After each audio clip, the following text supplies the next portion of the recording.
The What are we build. building tonight? What are we building tonight, buddy? Well, I'm What are we actually calling gonna this? take. We'll detail the build from Mhm. the Slaughter Star. Just because it's different environment. We're always here. Let's try somewhere else. Um, so the build is called Crowd Control Hero Amara, or CC Nice, Hero. nice. And this is actually it's There's a a song in there throwback. somewhere. She's a crowd control hero, got Yep, eyes in his eyes, something like that. yep, exactly.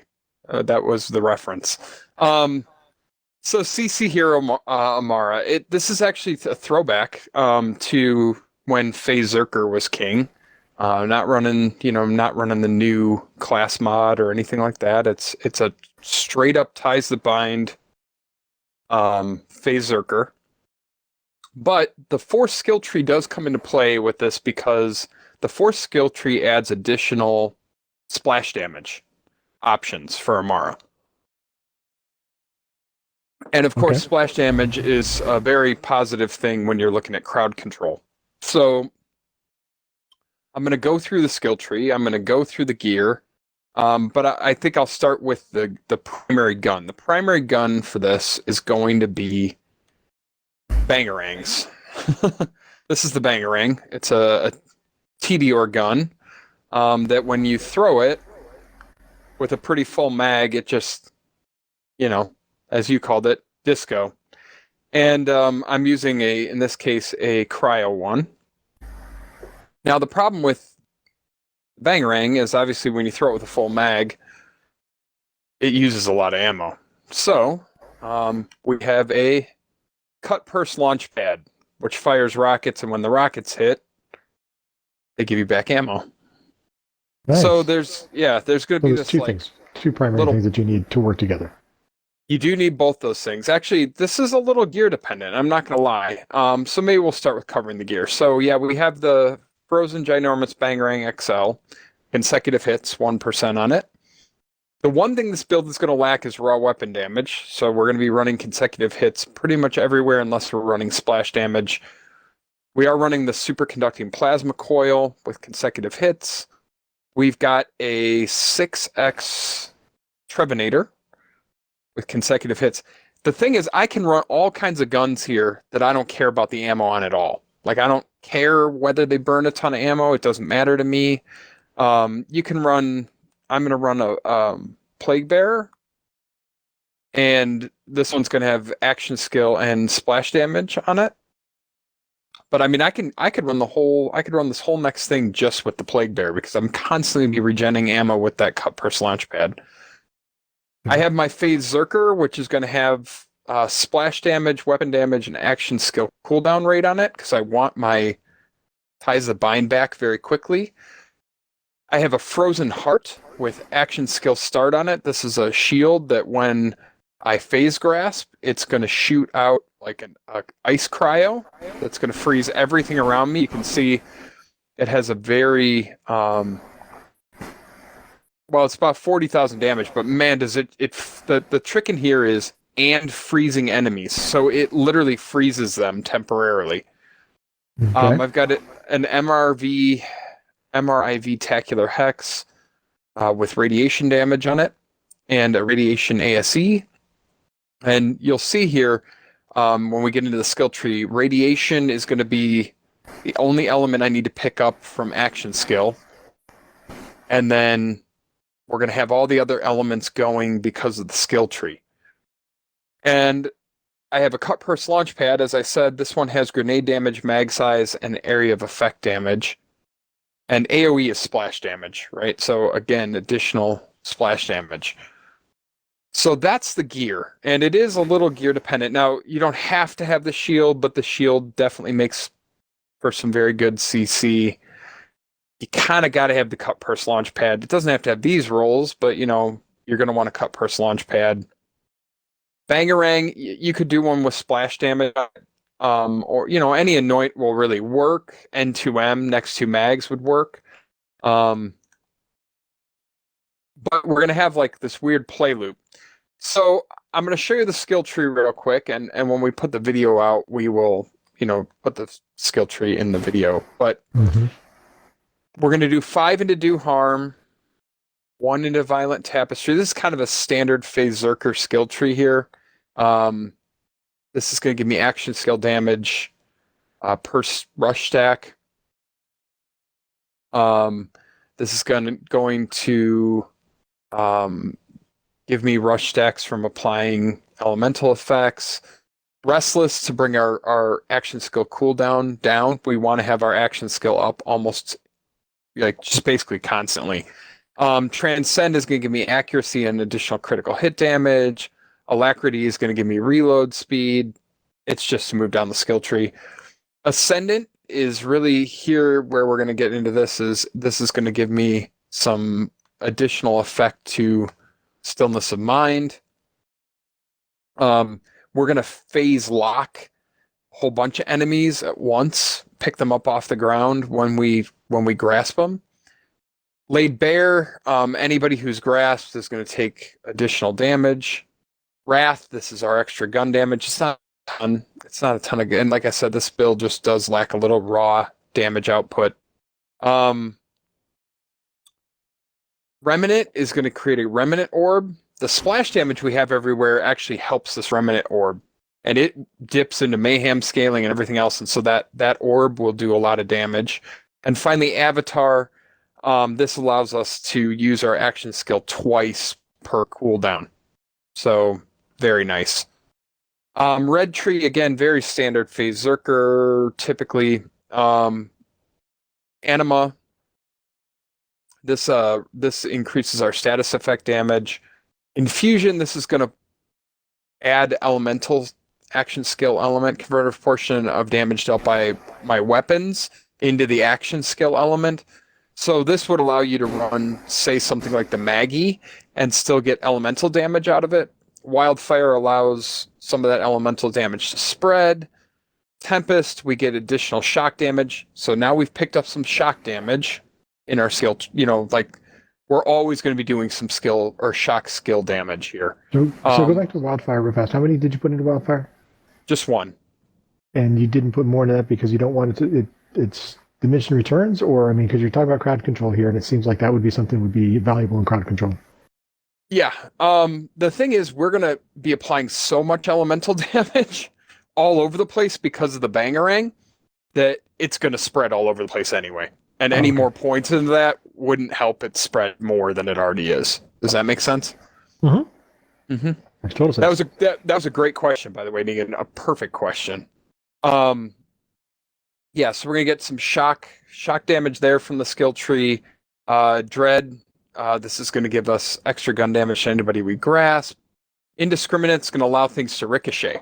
So now you saw those little bullets flying around. They're going to ricochet as well, which is very strong. Deep Well gives us mag size. Catharsis, this is just to move down the skill tree.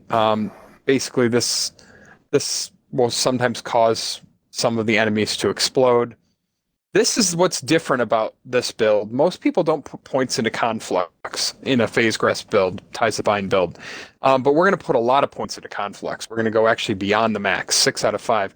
And this is going to allow, every time we apply a status effect, it has a bonus chance of almost 50%, 42% here, of applying additional elemental effects, like burn, shock, or melt. Melt is corrosive. Well, again, because we're spreading so much elemental damage around, pretty much everything is going to end up with every status effect on it other than radiation, which of course we're picking up from our ASE. And then we've got, you'll notice I had almost all cryo weapons. That's going to get the other. So we're going to have every element going all at once. We, of course, are using Ties that Bind. We're getting a little bit of lifesteal back from sustainment, and we do go all the way down to forceful expression. And this is basically Amara's guns deal bonus elemental damage based on her action skill element. So action skill element here is shock. So I'm going to deal some additional bonus shock damage. In the green tree, we are going to put 3 into personal space because it's a very good way to get some extra damage. It's generous with how close you have to be to enemies. We are going to get in enemies' faces, and this does also affect that Cryo Nova. Put 2 into clarity to move down the tree. This allows us to regen health, and we put 1 into arms deal. This is going to give us 4% splash damage, but the only reason I put 1 into this is actually to get the splash damage reduction. I'm going to deal a lot of splash damage, actually causing Amara to, much like Moe's, potentially become her own worst enemy. And then over here, I'm going 5 into heavy rain, and this is Amara's weapons game, additional projectile speed and splash damage. Here we're picking up another 35% splash damage out of the purple tree, which is, again, very strong. So that's the difference from any of the traditional, sort of ties that bind build. So where would those points normally have gone if we didn't have the 4th skill tree?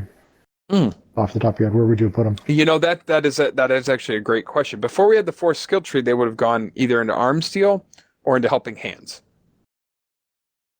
Okay. In the green tree.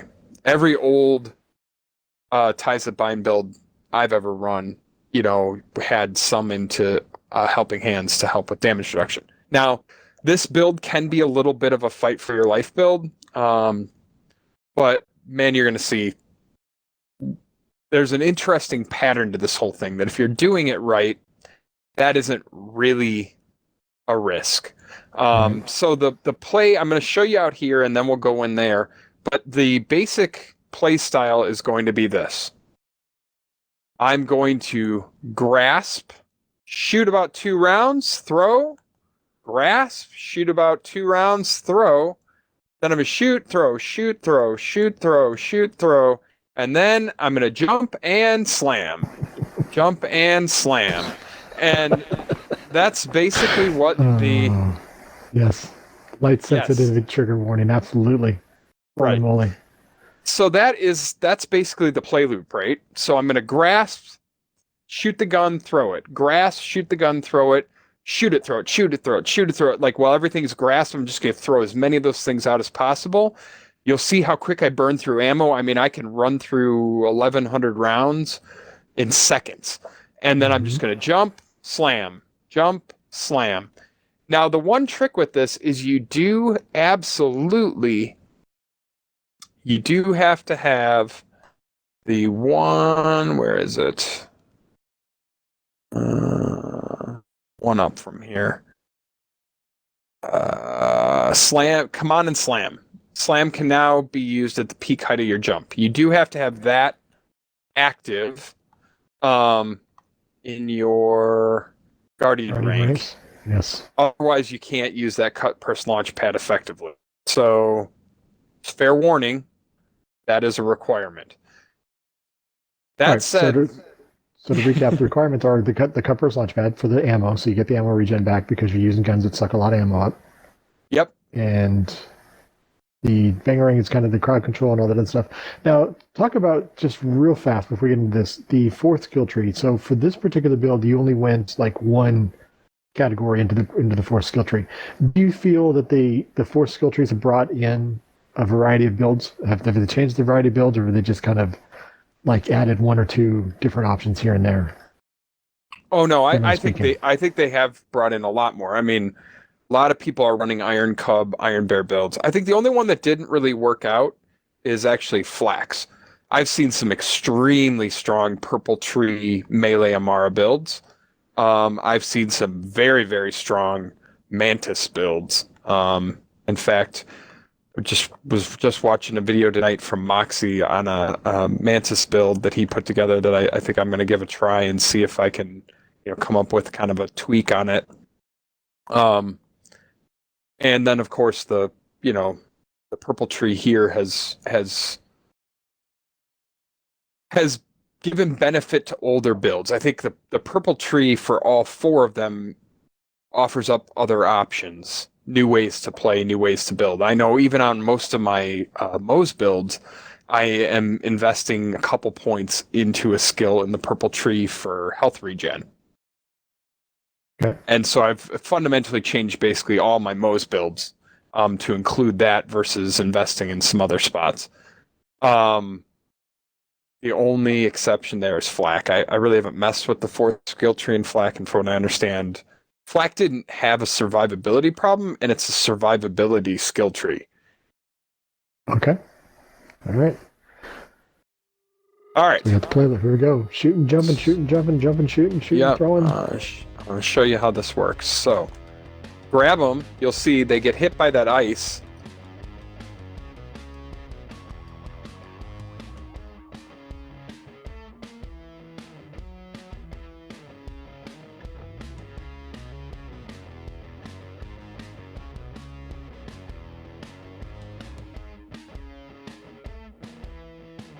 Now there, I went, oh, nope, but I got it. See, they will occasionally drop like that, and then you'll usually pick it back up.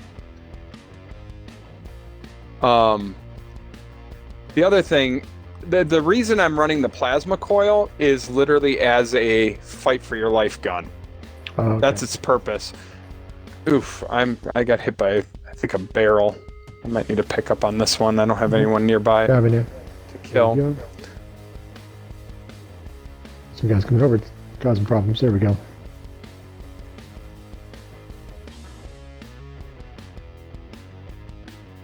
And I am helping a little bit. This isn't necessarily great for, proc for 2, letting you solo kill everything, but you are doing a lot of work by yourself to kind of demonstrate what's going on.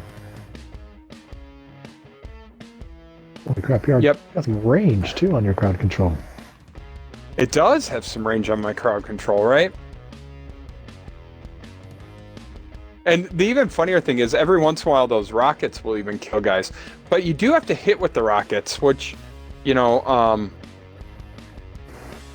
can, if people are underneath overhangs, like this particular area is a little tough for the cut-burst launch pad, because you can see, like, the rockets don't always hit. Right. And the rockets have to hit for your ammo to come back. Yes. And so, like, when there's one guy up, I'll usually just... Yeah, seems pretty easy right there. That's when I'll go get ammo, basically. And you can see now I'm back up to 11,146. Oh, this one's great.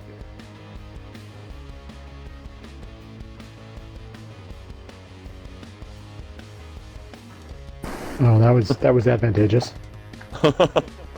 Yeah, if you know this one, then it's very advantageous.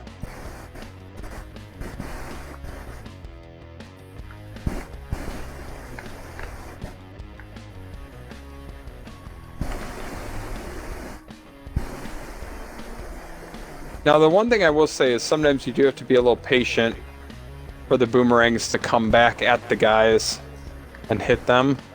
Mm-hmm. Okay.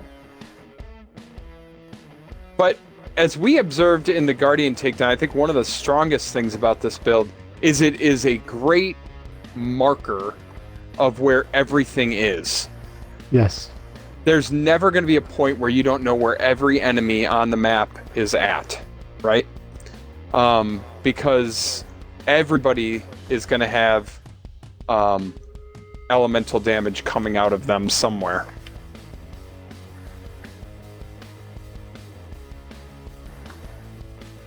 And you can see from my conflux, look at all the different elements going at once here on these guys, right? I mean, yeah, they're basically affected by every element at once. Yeah, when a frozen guy explodes in radiation, there's definitely something going on.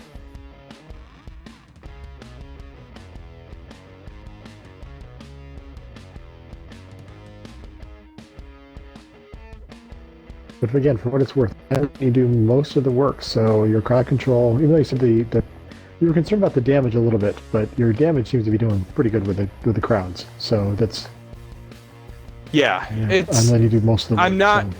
I'm not going to have a ton of single point damage. Mm-hmm. Again, because it's just not. Normally on this build you would run a Pearl. Right? I mean, that's normally what you'd have. So you'd have the consecutive hits building up damage, and you'd have the Pearl building up damage. And we've traded that Pearl in for that cut-burst launch pad. And, in order to be able to sustain these... I need some ammo here.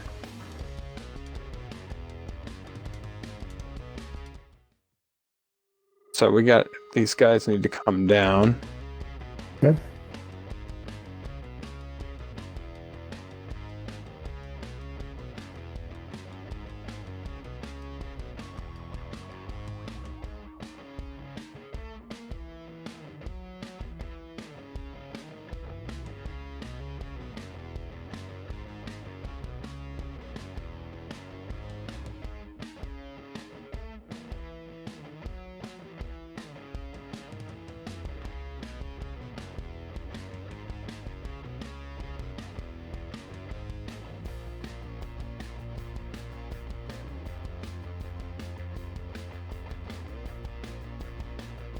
These jetpack guys are hilarious because a lot of times my launch pad's rockets will end up taking them out of the sky, which is kind of funny.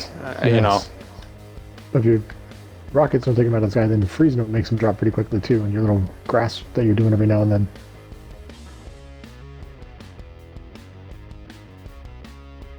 You're the bastards. The bastards. Don't shoot me.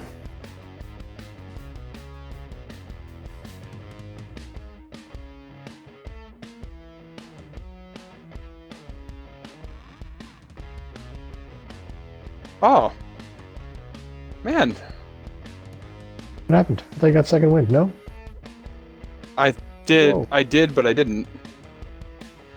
I mean, I did. Right by you. I did, but then it killed me anyway. That sucks. Well, it said second wind, and then I went down. And then put you anyway. down. I guess I gotta take this serious now. Hmm? Then I guess I gotta take this serious now.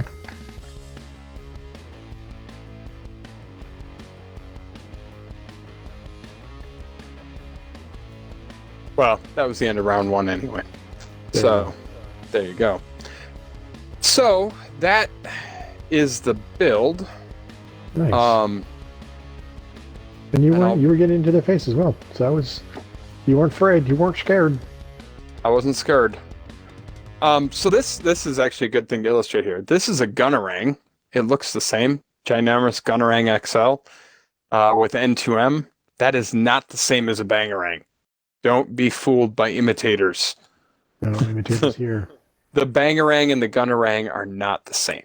The Bangarang is weak sauce. The Bangarang is strong and deals splash damage and other things like that. The Bangarang does not. It is not very strong.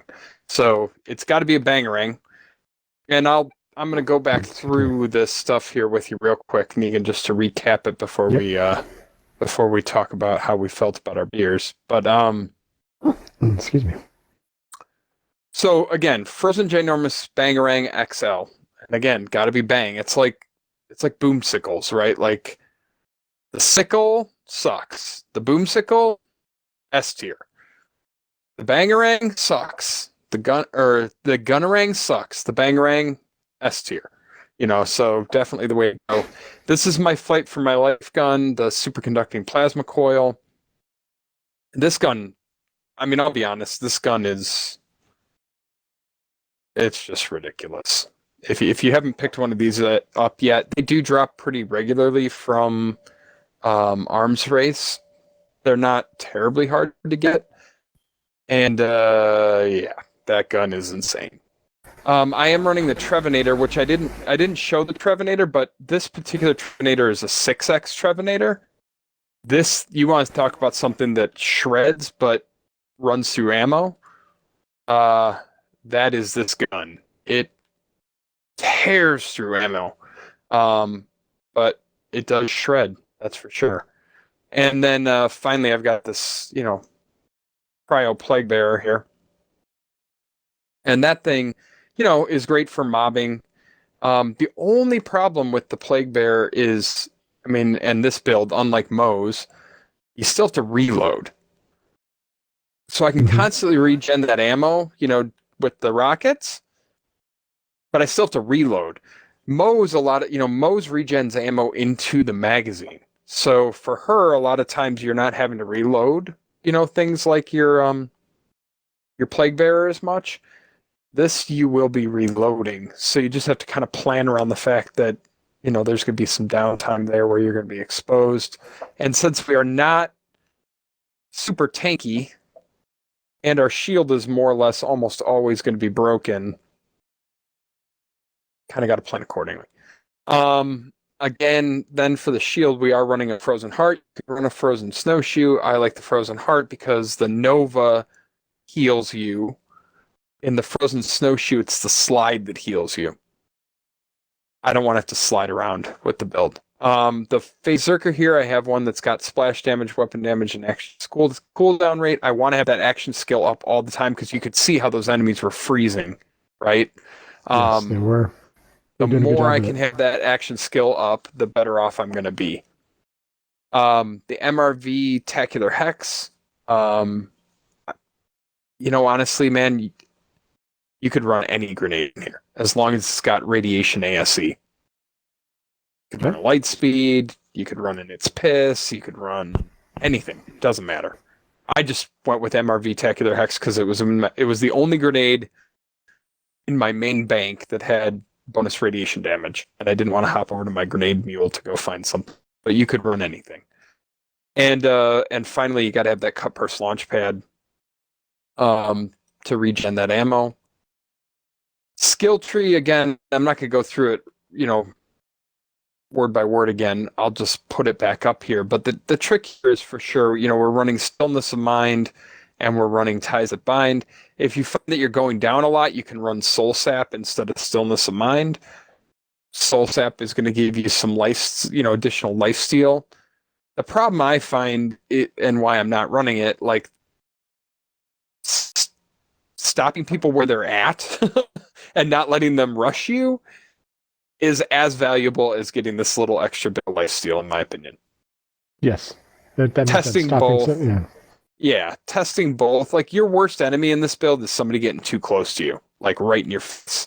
So I'd rather just stop everyone and, risk the fact that I might be fight for my life every once in a while versus that 30% life steal into your health bar isn't not going to make or break it for you, right?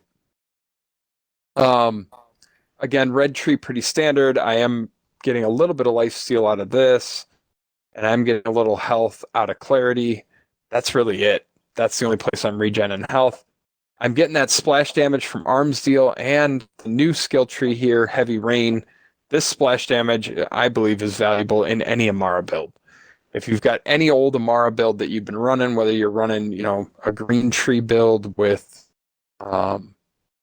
driver, that splash damage is gold. It is just, it's gold. That's a lot of splash damage for very few skill points.